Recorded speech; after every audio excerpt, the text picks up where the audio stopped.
Hello everyone, and happy Women's History Month. This month we'll be continuing our Reading with a Ranger series, but instead with an emphasis on some historic American women whose stories you may be less familiar with. Today we will be learning about one of America's most famous First Ladies, Jackie Kennedy, and her often overlooked role in historic preservation. Historic preservation is the preservation, conservation, and protection of historically significant places, buildings, items, and objects. In other words, historic preservation is the protection and keeping in good condition of places and things which are important to our history, places such as the Lincoln Home. Today's story, When Jackie Saved Grand Central, highlights not only the difficulty and importance of preserving places such as the Lincoln Home, but also highlights the determination, perseverance, and passion of one of America's most iconic women, Jackie Kennedy. Now, without further ado, let's get started.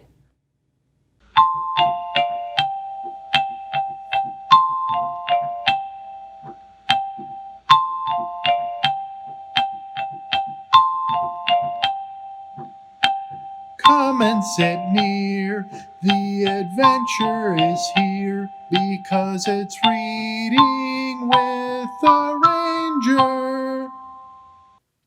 When Jackie Saved Grand Central, the true story of Jacqueline Kennedy's fight for an American icon.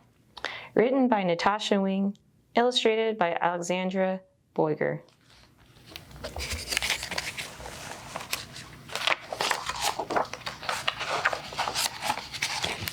When Jackie became First Lady of the United States in 1961, she moved into the White House with President John F. Kennedy and their children.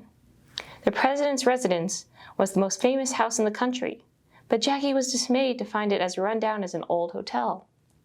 The walls needed painting, the furniture was shabby, and there were very few mementos of America's great leaders. Like a history detective, Jackie tracked down lost presidential treasures: the desk used by Rutherford B. Hayes, candelabras purchased by James Monroe, and a chandelier bought by Ulysses S. Grant. Room by room, she restored the dreary mansion into a stately home that made Americans proud. 14 years later, another famous landmark, this time in New York City, needed Jackie Kennedy's help.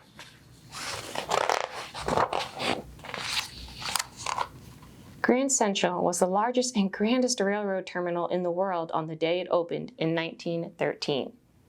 Some called it a work of art, with its pink marble steps, majestic sculptures, dazzling chandeliers, towering windows, and cerulean vaulted ceiling painted with gold leaf constellations. Over the years, Grand Central blossomed into the gateway to the city that never sleeps. At the peak of train travel in the 1940s, it brought 65 million passengers in and out of New York City every year. But it was more than just a place to pass through. Grand Central was where politicians gave speeches, movies were filmed, revelers danced on New Year's Eve, and New Yorkers ate lunch. Artist Andy Warhol even threw an underground party there.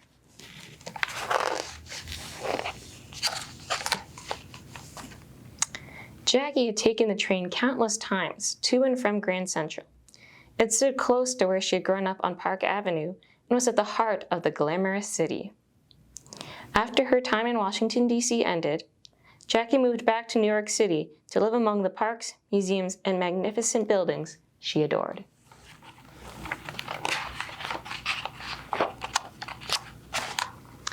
By the time Jackie returned, Grand Central had been at risk of losing its magnificence. Its owners wanted to build a skyscraper right on top of it. New Yorkers were outraged. Their building must be protected. Luckily, the government agreed. The New York City Landmarks Law was enacted, giving the city a legal means to save its architecture. Grand Central was designated a landmark, and no one could change it. New Yorkers sighed in relief.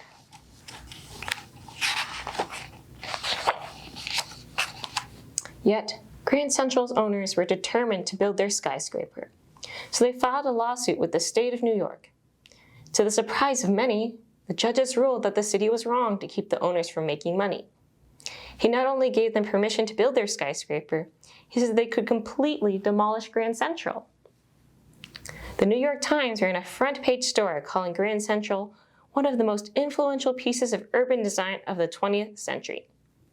Jackie read the article and couldn't believe what was happening. To her and many others, destroying Grand Central would be an architectural mutilation. When Jackie had renovated the White House, she realized how much Americans cared about their history. New Yorkers didn't want to lose this link to their city's past either. So Jackie wasn't going to let that happen. Like a powerful locomotive, Jackie led the charge to preserve the landmark she and other New York City residents loved. She joined city leaders and founded the Committee to Save Grand Central. She spoke at press conferences and made headlines. She inspired citizens to donate money. When people across the United States saw their fashionable former First Lady championing her cause, New York City's fight became America's fight. Jackie also wrote a letter to Mayor Abraham Beame, saying, Is it not cruel to let our city die by degrees, stripped of all her proud monuments until there is nothing left of her history and beauty to inspire our children? She convinced the mayor to reject the court's decision and file an appeal. The campaign to save Grand Central would go back to court. New York City won the appeal, as well as another that followed. New Yorkers cried, "No more bites out of the Big Apple." It looked as if the beautiful Buick's Art Building would be saved once and for all. But the fight wasn't over. The railroad owners took their case all the way to the U.S. Supreme Court, whose ruling would be absolutely final. In a last-ditch effort to drum up support, Jackie boarded a special train called the Landmark Express. More than 300 supporters joined her on the whistle-stop crusade, traveling through stations in New York, Philadelphia, Wilmington, and Baltimore. Together they made tracks for Washington, D.C., hoping to gain attention for their cause in the place where the Supreme Court's decision would be made. What a party the journey was! It was a nonstop celebration of Grand Central. Mimes, musicians, clowns, and fire-eating jugglers performed on board. Volunteers handed out blue and white Save Grand Central balloons, t-shirts, and buttons, while Jackie strolled through the train cars, thanking fellow passengers personally. When the Landmark Express pulled into Washington, fans and politicians swarmed Union Station to witness the return of the former First Lady to the nation's capital, and to demonstrate. "If Grand Central Station goes," said Jackie to the press, "all of the landmarks in this country will go as well." Jackie was worried. She had spent 3 years doing all she could to save Grand Central. Yet the building's fate was now in the hands of the Supreme Court justices. This was the first time in history that the highest court in the nation had heard a case about historic preservation. It would not be an easy decision. For 2 months, everyone anxiously waited. Then, on June 26, 1978, the U.S. Supreme Court announced its ruling. The city of New York had won the case. Grand Central was saved, a victory for history.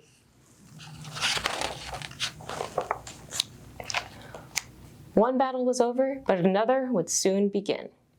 How could the neglected Grand Central be brought back to its former splendor? Architects studied original drawings and photos from the building's heyday and came up with a master plan, which Jackie enthusiastically supported. It took almost $200 million and teams of craftsmen to get the job done. Nearly 2 decades passed before Grand Central shone once again. And shine it did. New pink marble steps had been crafted. Sculptures at the grand 42nd Street entrance were restored. Gold chandeliers had been stripped of their grime, and paint and dirt were removed from the towering windows. The interior was flooded with light once again. Even the ceiling, blackened from decades of soot and tobacco smoke, were carefully cleaned, revealing its cerulean color and gold constellations. When Grand Central was rededicated in 1998, 5,000 people gathered in the main concourse. Most New Yorkers had never seen Grand Central looking so glorious, and it was time to celebrate.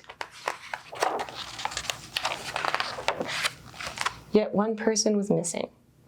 Jackie had died 4 years earlier.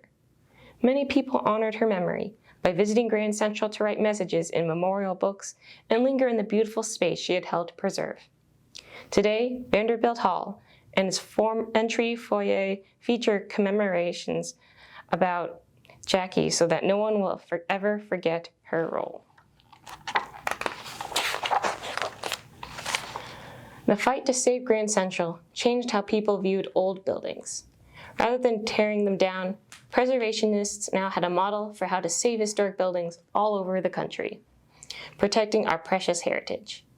Grand Central remains one of the grandest and most famous destinations in the world. Every day, it welcomes New Yorkers going to work, tourists visiting the sites, friends meeting for lunch. All because Jackie Kennedy and many others came together to save a landmark they loved. The end.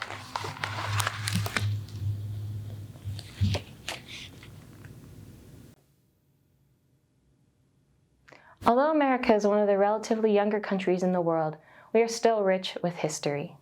It is thanks to people like Jackie Kennedy who understand the importance of historic preservation that places like the Lincoln Home are still around today. Historic preservation allows us to learn from and interpret stories of our past so that we can find inspiration and make the best possible decisions for our future. What is a place that is important to you or you think that deserves to be preserved for future generations? Let us know in the comments down below. Thank you for tuning in to another episode of Reading with a Ranger, and we look forward to seeing you next week where we look at another famous First Lady.